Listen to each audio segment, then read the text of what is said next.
TV 24 news ವಾಹಿನಿಗೆ ಸ್ವಾಗತ. ರಾಜ್ಯದಲ್ಲಿ ಇರುವ ಕಾಂಗ್ರೆಸ್ ಸರ್ಕಾರ ಸರ್ಕಾರಿ ಆಸ್ಪತ್ರೆ ಹಾಗೂ ಇನ್ನಿತರರ ಇಲಾಖೆಯ ಮೇಲೆ ಕಂಟ್ರೋಲ್ ಇಲ್ಲ ಅಂತ ವಿಧಾನ ಪರಿಷತ್ತಿನ ವಿಪಕ್ಷ ನಾಯಕ ಚಿಲುವಾದಿ ನಾರಾಯಣಸ್ವಾಮಿ ವಾಗ್ದಾಳಿ ಮಾಡಿದ್ದಾರೆ. ಸೋಮವಾರ ಬೆಳಗಾವಿ ವಿಮ್ಸ್ ಆವರಣದಲ್ಲಿ ಸುದ್ದಿಗಾರರಿಗೆ ಮಾತನಾಡಿದರು. ರಾಜ್ಯದಲ್ಲಿ ಗೊಂದಲದ ವಾತಾವರಣವಿದೆ. ಆಸ್ಪತ್ರೆಗಳು ಶವಗಾರವಾಗ್ತಾ ಇದೆ. ಸರ್ಕಾರ ಆಸ್ಪತ್ರೆಗಳ ಬಗ್ಗೆ ಗಮನ ಕೊಟ್ಟಿಲ್ಲ ಅಂತ ಆಕ್ರೋಶ ವ್ಯಕ್ತಪಡಿಸಿದರು. ಅವರು ಯಾವುದೇ ಒಂದು ಸರ್ಕಾರಿ ಆಸ್ಪತ್ರೆ ಆಗಿರಬಹುದು, ಬೇರೆ ಯಾವುದಕ್ಕೂ ಕೂಡ ಗಮನ ಕೊಟ್ಟಿಲ್ಲ.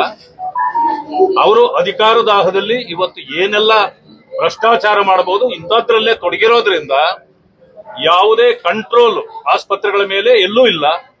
ಆ ಕಾರಣದಿಂದ ಇವತ್ತು ಔಷಧಿಗಳನ್ನು ಕೊಡ್ತಕ್ಕಂಥ ಸಂದರ್ಭದಲ್ಲೂ ಕೂಡ ಟೆಸ್ಟ್ ಮಾಡಿರೋದನ್ನು ಬಿಟ್ಟು ಯಾವುದು ಫ್ರೀಸ್ ಮಾಡಿದ್ರು, ಬ್ಲಾಕ್ ಮಾಡಿದ್ರು, ಅದನ್ನ ಡಿಫ್ರೀಸ್ ಮಾಡಿ ಮತ್ತೆ ಅದೇ ಔಷಧಿಗಳನ್ನ ಕೊಟ್ಟಿರೋದ್ರಿಂದ ಆ ಕಳಪೆಯ ಔಷಧಿಗಳ ಕಾರಣ ಅನೇಕ ಕಡೆಗಳಲ್ಲಿ ಇಂತಹ ದಾರುಣ ಘಟನೆಗಳು ನಡೆದಿವೆ.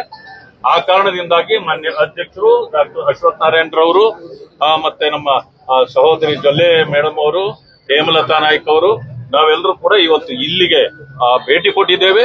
ಇದರ ಬಗ್ಗೆ ಸ್ವಲ್ಪ ವಸ್ತುಸ್ಥಿತಿ ಏನು ಅನ್ನೋದನ್ನ ಡಾಕ್ಟರ್ಗಳ ಕಡೆಯಿಂದ ತಿಳ್ಕೊಳ್ತಕ್ಕಂಥ ಕೆಲಸವನ್ನು ಮಾಡಿದ್ದೇವೆ.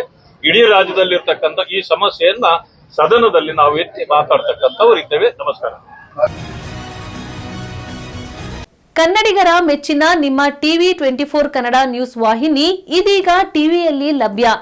ಕರ್ನಾಟಕ ಮತ್ತು ದೇಶ ವಿದೇಶದ 360 ಡಿಗ್ರಿ ಸುದ್ದಿ ಹಾಗೂ ಉತ್ತರ ಕರ್ನಾಟಕ, ಬೆಳಗಾವಿ, ಬಾಗಲಕೋಟೆ, ಧಾರವಾಡ, ಹಾವೇರಿ, ಗದಗ, ಬಿಜಾಪುರ ಜಿಲ್ಲೆಯ ಕ್ಷಣ ಕ್ಷಣದ ವಿವರವನ್ನ ಪಡೆಯುವುದಕ್ಕೆ ಟಿವಿ 24 ಕನ್ನಡ ನ್ಯೂಸ್ ವಾಹಿನಿಯನ್ನ ಲೈಕ್ ಮಾಡಿ, ವಿಡಿಯೋಗಳನ್ನ ಶೇರ್ ಮಾಡಿ, ಕಮೆಂಟ್ ಮಾಡುವ ಮೂಲಕ ನಮ್ಮ ವಾಹಿನಿಗೆ ಸಹಕಾರ ನೀಡಿ ಮತ್ತು ಚಾನೆಲ್ ಅನ್ನ ಸಬ್ಸ್ಕ್ರೈಬ್ ಮಾಡಿ. Thank you.